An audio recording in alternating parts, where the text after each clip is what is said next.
Assalamualaikum warahmatullahi wabarakatuh. Oke, teman-teman, di kesempatan kali ini kita akan belajar bagaimana caranya menggunakan metode Decision Tree pada RStudio. Tapi sebelumnya, teman-teman harus memahami bahwa Decision Tree merupakan salah satu metode klasifikasi.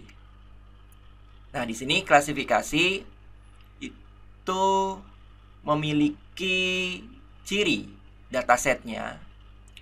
Yang pertama, datasetnya harus memiliki label. Kemudian labelnya itu bertipe nominal. Berikutnya, memiliki atribut. Atributnya dapat bertipe nominal ataupun numerik. Kalau datasetnya seperti itu, dapat kita lakukan klasifikasi. Salah satu algoritmanya adalah Decision Tree. Oke ya teman-teman, cukup jelas ya sampai sini. Oke, sekarang kita akan implementasikan Decision Tree pada RStudio. Oke, untuk melakukan Decision Tree pada RStudio, teman-teman harus menginstal terlebih dahulu package yang bernama rpart. Install package rpart ya. Oke. Kalau sudah terinstall, teman-teman harus aktifkan. Caranya menggunakan library rpart. Kebetulan RStudio yang saya gunakan ini sudah terinstall package rpart, jadi cukup mengaktifkan saja. Oke, kita akan aktifkan. Oke, package-nya sudah aktif ya. Selanjutnya, kita akan gunakan dataset yang sudah ada pada RStudio yang bernama KeyPosis. Sekarang kita akan melihat struktur dari dataset tersebut, yaitu KeyPosis. Oke, kita akan jalankan.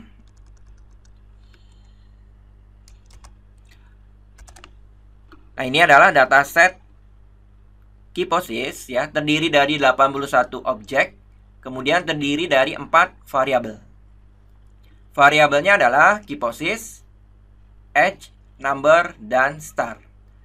Dari keempat variabel ini, KeyPosis merupakan label ya, terdiri dari 2 nilai, yaitu absen dan present.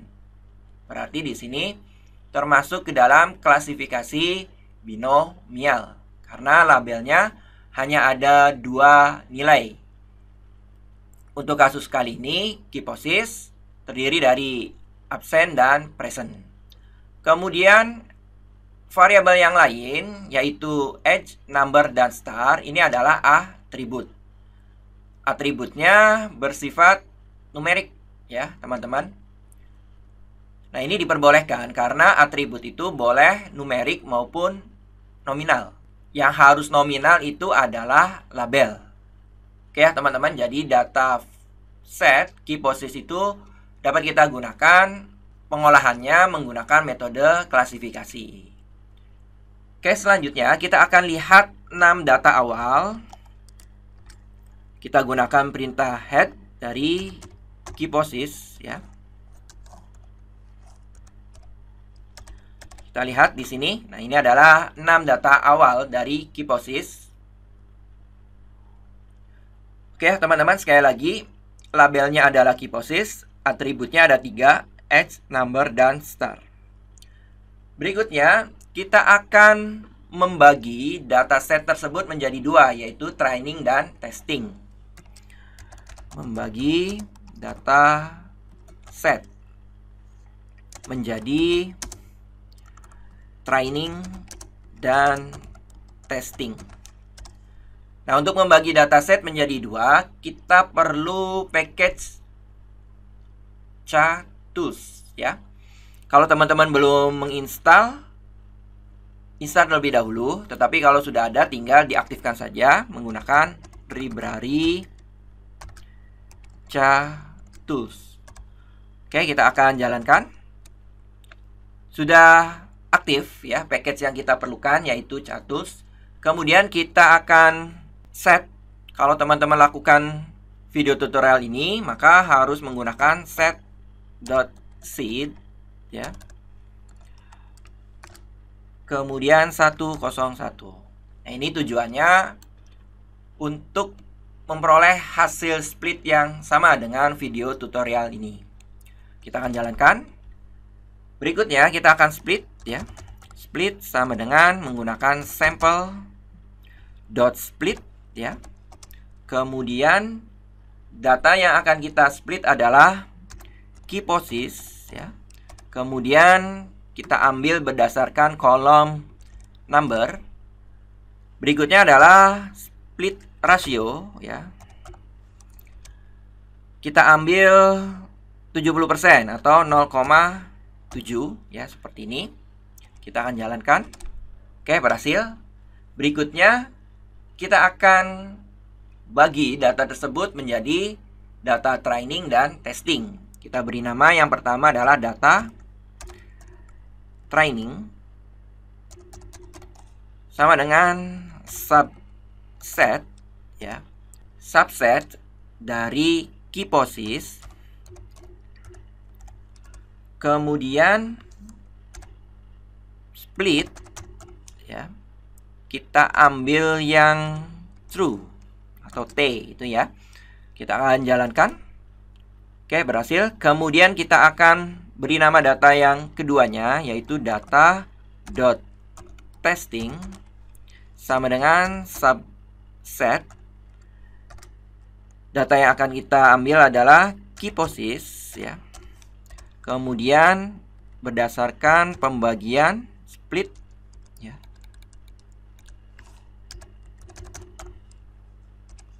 Kita ambil yang false atau F. Kita akan jalankan.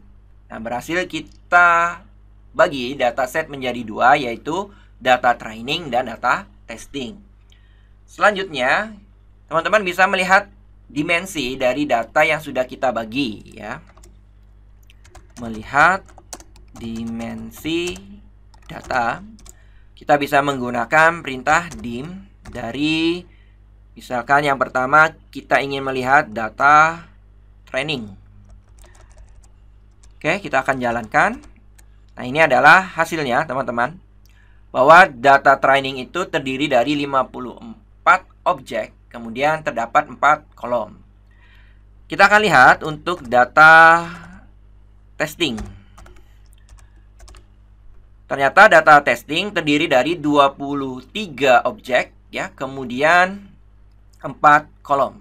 Kalau kita tambahkan ya, ini akan kembali lagi menjadi data key posis. Terdapat 81 objek, kemudian terdapat 4 kolom.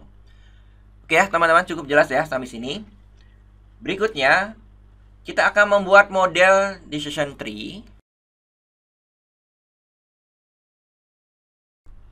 Oke, berikutnya kita akan beri nama model decision tree-nya. Misalkan tree sama dengan, kita gunakan perintah rpart ya. Kemudian yang menjadi label pada dataset yang kita miliki yaitu key posis ya, tapi dengan K yang besar ya teman-teman, sesuai dengan, nah ini penamaannya untuk label itu key posis, di mana K-nya besar ya. Berarti di sini setelah menggunakan perintah rpart, kemudian key posis ya. Oke, sekali lagi di sini K-nya besar ya, sesuaikan dengan penamaan kolom tersebut. Kemudian garis seperti ini ya, simbol seperti ini. Berikutnya kita gunakan titik. Kenapa? Karena semua atribut yang ada pada dataset tersebut kita gunakan, maka kita langsung saja menggunakan titik. Tetapi kalau misalkan tidak semuanya, teman-teman tulis satu persatu saja di sini ya. Edge, tambah, number, tambah, dan seterusnya. Oke, kemudian method ya. Kita gunakan kelas ya. Selanjutnya data, kita gunakan data.training. Jadi dataset yang kita gunakan di sini adalah data training untuk membentuk model. Kalau sudah, silahkan teman-teman jalankan. Oke. Oke, berikutnya kita akan lihat hasilnya dengan menggunakan perintah print cp, kemudian model yang kita buat yaitu tree. Kita akan jalankan. Nah, ini adalah hasilnya ya, teman-teman. Klasifikasi tree, kemudian menggunakan rpart formulanya. Kemudian berikutnya di sini variabel aktual yang digunakan untuk membuat struktur pohonnya. Ternyata di sini hanya ada dua atribut ya yang berpengaruh, yaitu edge dan star. Sedangkan number itu tidak berpengaruh ya terhadap keputusan akhir. Oke ya teman-teman, cukup jelas ya sampai sini. Berikutnya kita akan lihat hasilnya itu secara visual ya. Visualisasi tree. Kita gunakan perintah plot. Berikutnya adalah modelnya yaitu tree, uniform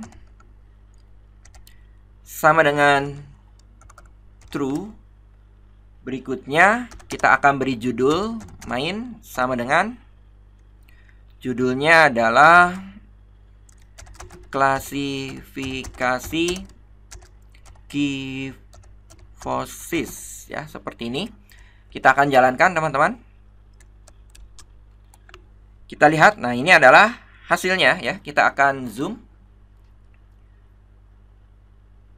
Oke, ini adalah hasilnya teman-teman. Tetapi kalau teman-teman perhatikan di sini belum ada keterangannya, labelnya belum ada di sini ya. Kita akan lengkapi. Caranya kita akan tambahkan teks ya. Kemudian modelnya adalah tree. Berikutnya kita akan gunakan use.end ya. Kita pilih yang true. Berikutnya all sama dengan true. Kalau sudah, kita akan jalankan. Nah, teman-teman perhatikan di sini sudah ada perbedaan dari plot sebelumnya. Kita akan zoom. Nah, ini adalah hasilnya. Sudah ada keterangannya di sini ya. Oke, berikutnya kita akan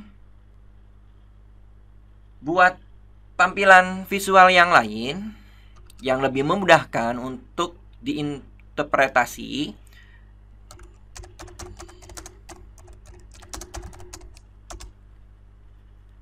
Nah, di sini kita perlu menginstal satu package lagi, yaitu rpart.plot ya. Jadi teman-teman harus install dulu ya, download, install, kemudian aktifkan. Oke, kalau saya di sini sudah diinstal ya, tinggal mengaktifkan saja library rpart.plot ya. Oke, kita akan jalankan. Oke, di sini tidak ada pagar ya, langsung saja. Oke, berhasil kita jalankan ya teman-teman, package dari rpart.plot. Nah, sekarang kita akan melihat tampilan visual yang lain yang lebih mudah untuk diinterpretasi. Perintahnya adalah prp dari modelnya yaitu tree. Kita akan jalankan. Oke ya, ini hasilnya. Kita akan zoom. Nah, ini ya teman-teman. Terlihat di sini struktur pohon ya, dimana hanya ada dua atribut yang berpengaruh yaitu star dan edge, sedangkan number itu tidak berpengaruh di sini ya.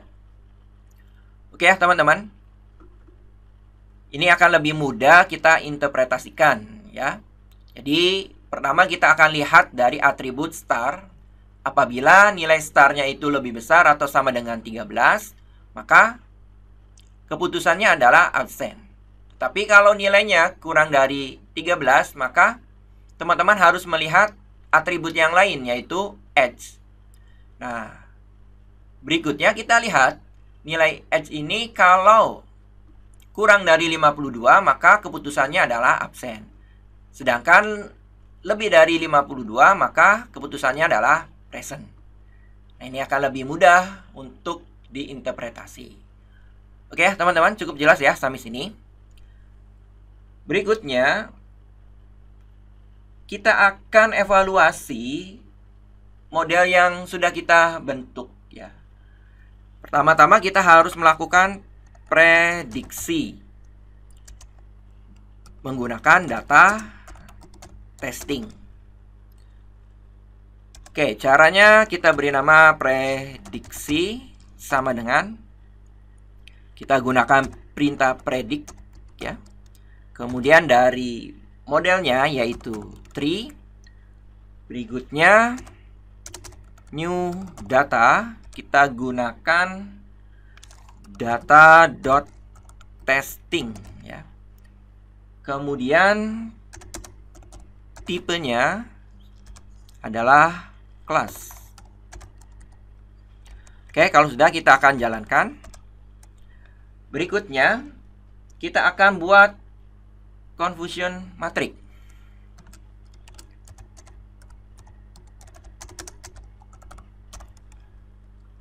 Nah, untuk membuat confusion matrix ya, kita hanya perlu menggunakan perintah tabel ya. Kemudian diikuti prediksi. Berikutnya adalah data, koma dulu, data tes ya, ting.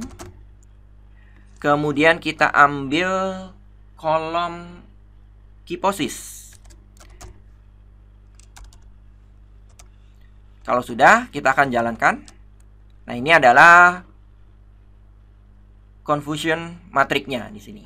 Oke, dari tabel ini dapat kita interpretasi ada 16 ya yang diprediksi absen dan kenyataannya juga absen.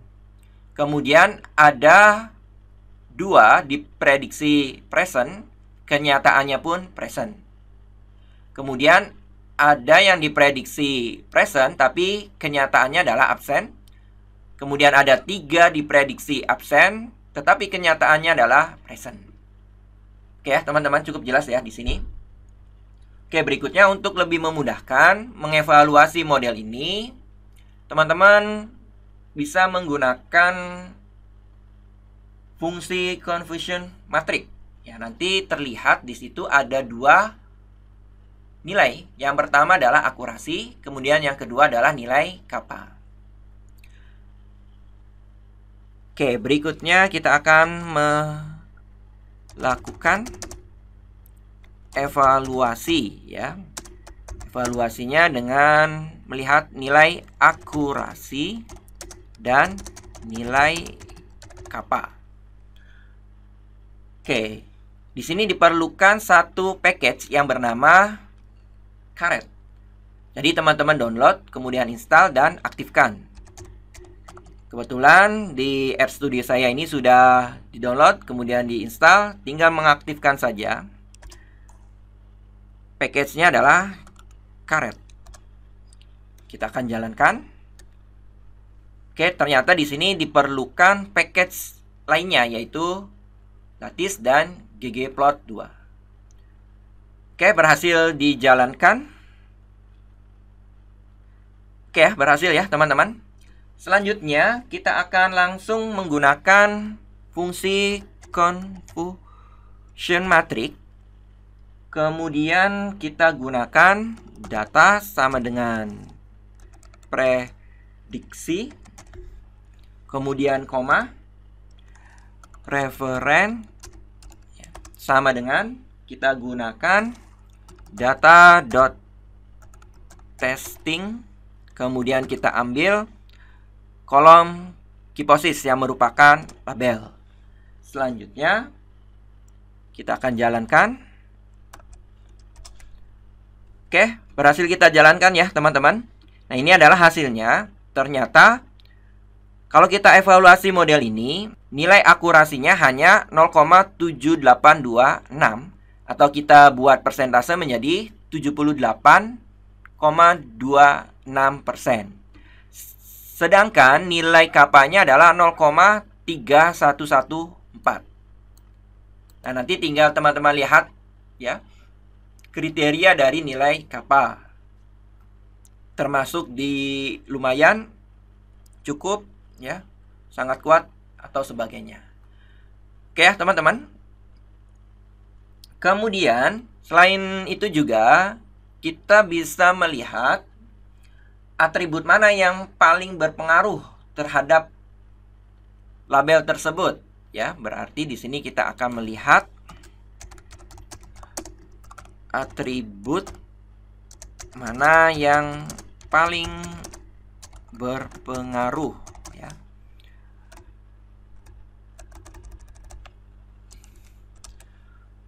Oke, kita akan gunakan perintah tree, kemudian beri $. Berikutnya adalah variabel importance, ya. Kemudian teman-teman jalankan. Nah, seperti ini, ya.